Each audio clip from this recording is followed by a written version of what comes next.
Hi everyone, Aaron here for Zollotech, and today Apple released the 11-inch and 12.9-inch version of the brand new iPad Pro 5th generation. The 12.9-inch version gets an all-new mini LED display, and it comes in silver and space gray like I have here. And thanks to Paperlike for sponsoring this video.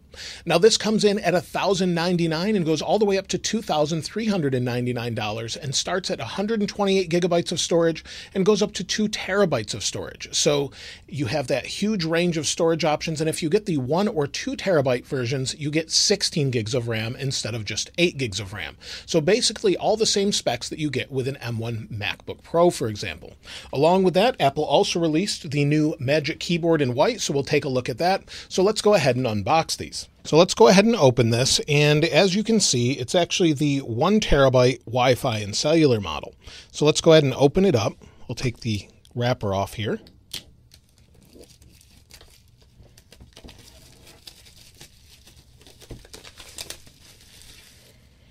And let's open the box. And here is the iPad itself. So it's space gray, like I said. We'll take a closer look at that in just a moment. And inside the box, you've got some paperwork here.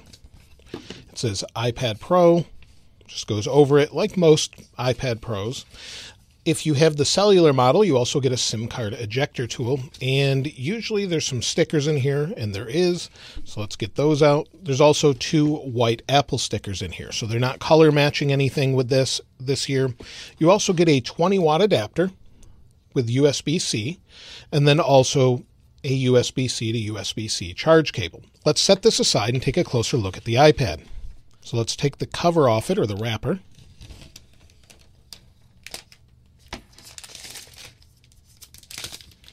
And this iPad is a little bit larger than last year's. It's a little bit heavier. It's 1.51 pounds or 685 grams. So it's a little bit heavier than the previous generation. So that's not a huge deal. It's also 0.25 inches or 6.4 millimeters in depth. So again, slightly thicker, about 0.5 millimeters thicker.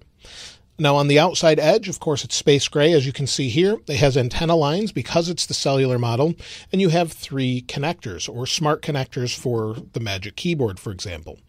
On the left side, there's not really anything there except for 1 microphone hole.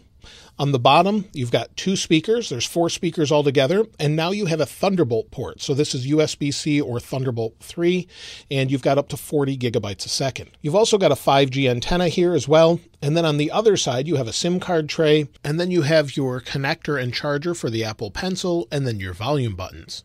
On the top, you've got your power sleep wake, you've got your 2 speakers, and again, 2 microphones, and then your antenna lines for all of the radios and antennas. On the back, you have the same cameras as you did last year with a 12 megapixel and a 10 megapixel ultra wide, and then also a 125 degree field of view and a LiDAR sensor as well with your microphone array. So you've got all of those things. The front facing camera should be a little bit different. It now has a wider camera as well as a 12 megapixel camera with a 122 degree field of view with an f2.4 aperture. This should follow you around when you're in meetings, so it can kind of keep track of what's going on and help you out if you're not in the frame properly. Let's go ahead and turn it on.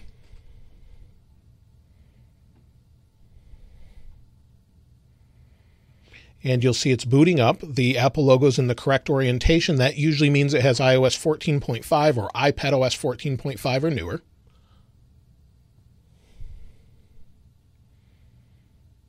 And there we go. Now it says hello. Now for a quick comparison between the two, on the left is the 2020 iPad Pro, on the right is the 2021 iPad Pro. They look identical from the back, but the thickness is a little bit different. So if I set them down, you can see there's a slight thickness difference. Now also to compare the internals with the speakers and magnets, this is some magnet paper. On the left is the old one, so you'll see the speakers are sort of rounded here. And if we go down to the bottom, again, we have rounded speakers. If we move over to the 2021 M1 version, you'll see the speakers look a little bit different. The magnets are in the same sort of general location, but the speakers do look slightly different than they do on the current version versus the previous version. So you'll see round and then sort of an oval speaker here. Now, before I set up the new iPad, I want to talk about our sponsor, Paperlike. If you're looking for a screen protector that not only protects your screen, but will greatly reduce glare and fingerprints, this is for you. I've been using it on my iPad Air as well as an iPad Pro for quite some time, and you'll see it drastically reduces glare as well. So if I bring it over to the light here, you can see the glare is much less than on the new iPad, for example, with Paperlike.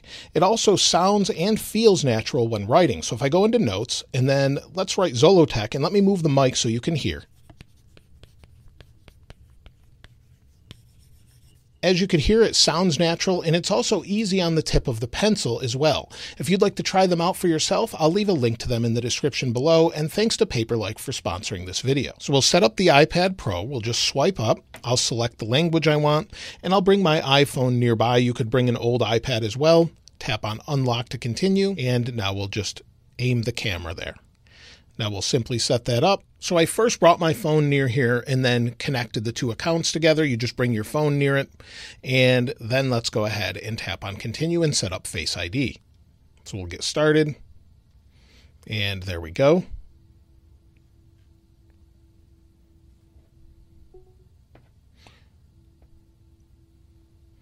We'll do it again.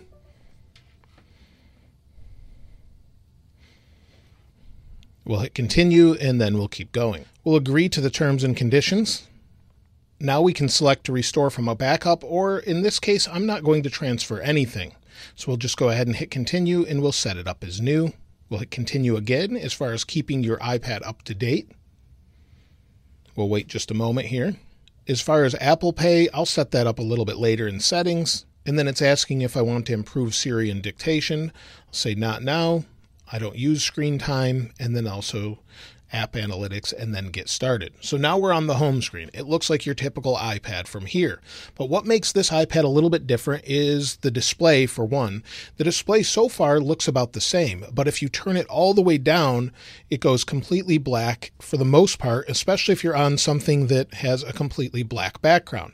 It can get darker because it has 10,000 local dimming mini LEDs, and that's what makes this a little bit different. So it's the same 2732 by 2048 as far as the screen resolution with 264 pixels per inch. It has 600 nits of max brightness, but 1,000 nits at the full brightness. And then maybe if you're playing HDR, it goes up to 1,600 nits of brightness. It has a 1,000,000:1 contrast ratio. So let me see if I can show this to you side by side with, say, a different iPad. Now on the left, I have the 2020 iPad Pro, and on the right, I have the new iPad Pro.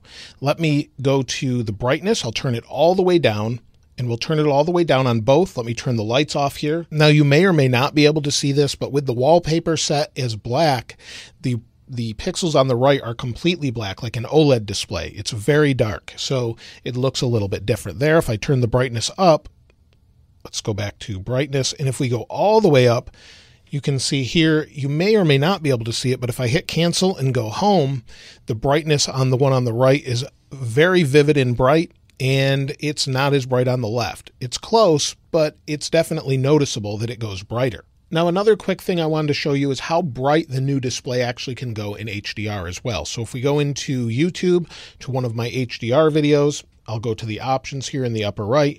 You can see we have the option for 4K or 2160p HDR.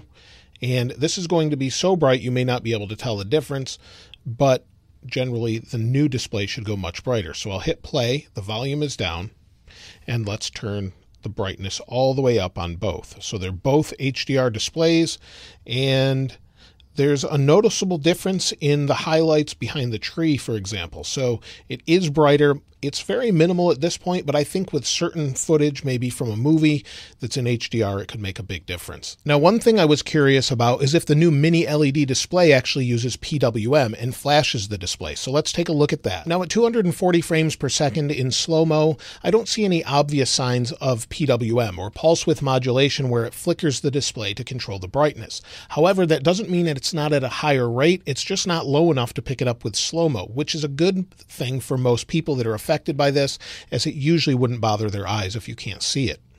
Now, as far as the overall benchmarks of this device, since this is using Apple's new M1 processor, you'll see here that it has 15.2 gigs of RAM, so 16 gigabytes of RAM with the new M1 chipset. I ran Geekbench and it scored 1,719 for single core and 7,085 for multi-core. Compared to last year's iPad, you'll see here with the A12X, for example, we're significantly faster in both single and multi-core. So it's a huge jump as far as that goes. Now, the M1 iPad Pro is super fast because it's running the M1 processor. I showed you the benchmark scores.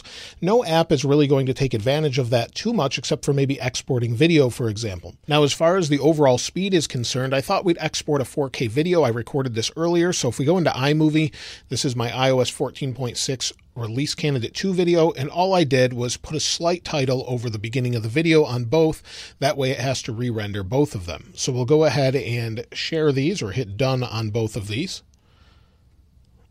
We'll hit done, we'll tap share, and then under share we'll tap save video. So we'll try and hit this at the same time as the stopwatch, or very close. I'll tap save video, and let's see what one, or which one actually finishes faster.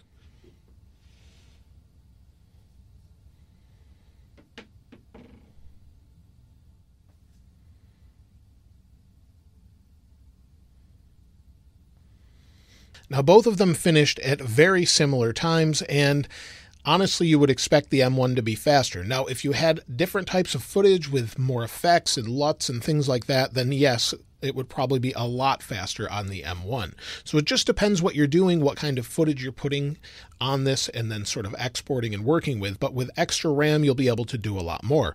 And you'll see while I was exporting that, I only had 2 apps open, the same apps on either one. So there's no difference as far as that goes. It does have one more feature with the forward-facing camera though, but before I show you that, let's go ahead and unbox the Magic Keyboard. Now, for those of you that were wondering, with the old Magic Keyboard, maybe you're upgrading, let's see how that fits. So here's the 2020 Magic Keyboard.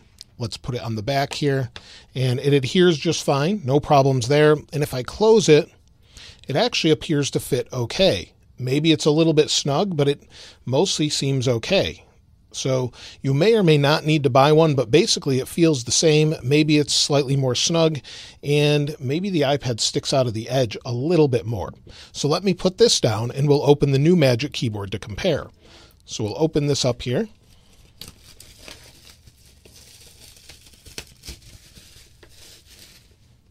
Let's take the cover off. And here's the Magic Keyboard. And this is very expensive at about $350. It's one of my favorite accessories, but it is very expensive. Let's go ahead and open this up here. And inside, again, we've got some paperwork. No Apple stickers this time, but just a little bit of paperwork about the Magic Keyboard. And if we compare side by side, let me open the other one. We'll take the new iPad out of it. Now let's take a quick look at the magnets, see if they're the same. I believe they are. So we've got sort of this pattern here. It's slightly different on both. If we go to this side, you'll see it almost looks like an elongated eye. On the old one, you don't have the magnets in the middle. So if I can show you that a little bit closer, it's a little bit different as far as the magnets. So it may hold on a little bit better on the newer iPad Pro. So in the middle and at the bottom, it's the same, but it looks to be a little bit different at the top, just right around the camera, for example. Slightly different depending on which one you're looking at. You have this line of magnets there, for example. Now, as far as overall thickness, well, let's take a look. Basically, they're the same as far as that goes. Let me flip the keyboard over.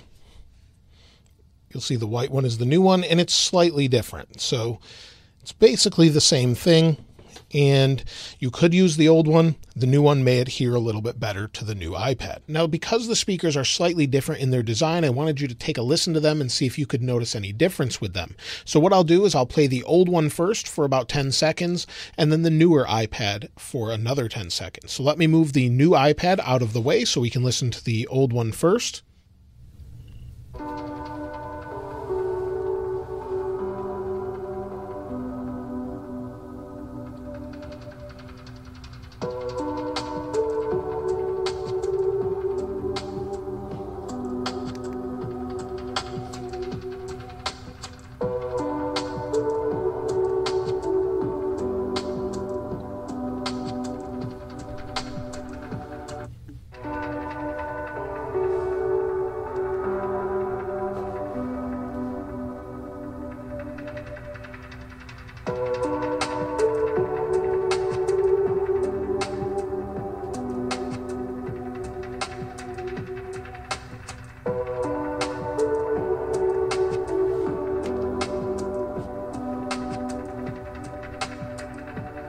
So both of them sound very similar. If you're really into audio, you may notice that there's a little more bass on the newer iPad and maybe a little bit better separation, but that could be a placebo effect because it's newer. So they're close enough that I don't think most people would notice unless you're really into audio. Now, the forward-facing camera is a wide-angle camera that's a little bit wider than before. So if we go into the camera, and within the camera, we'll spin it around, and you'll see what it looks like here. Now, if I hit this button, it zooms out, and you've got a much wider field of view. There's a few options for this as well to sort of correct lens distortion, but it doesn't seem to do a whole lot.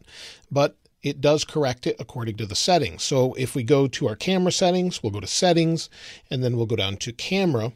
On the camera settings, you'll see it's in 4K 30. That's the rear camera. And then it has lens correction for the ultra wide. So let's see what it actually sounds like if I record video from it. So we'll go ahead and go to video, and let's go ahead and hit record. So now we're recording from the iPad Pro. It's forward-facing camera and its internal microphones. It's studio microphones. So this is what it sounds like as compared to the main studio mic that I normally use. If we switch it to widescreen here, now we're recording in widescreen, and I'm not sure if the audio changes. Sometimes it does with the iPhone, so I wanted to see if this was a little bit different as well.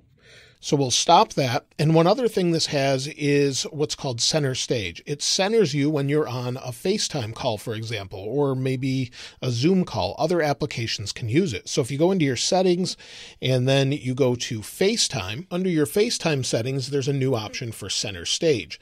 This will center you. If you don't want it turned on, of course, you can just turn it off. So we'll go home. We'll go into FaceTime here. And you'll see I have a new contact on, and you can see it's zooming into me. If I move over here, it follows me around.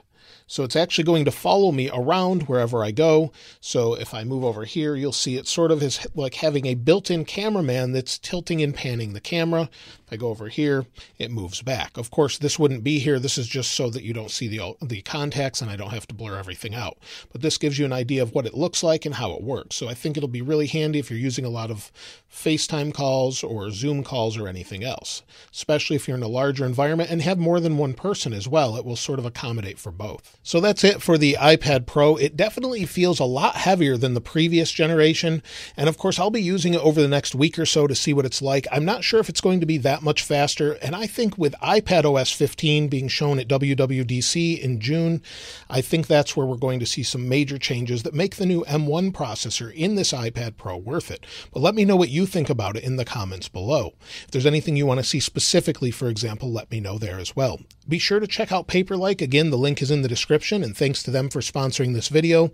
And if you'd like to get your hands on this wallpaper, of course, I'll link it in the description like I normally do. If you haven't subscribed already, though, please subscribe. And if you enjoyed the video, please give it a like. As always, thanks for watching. This is Aaron. I'll see you next time.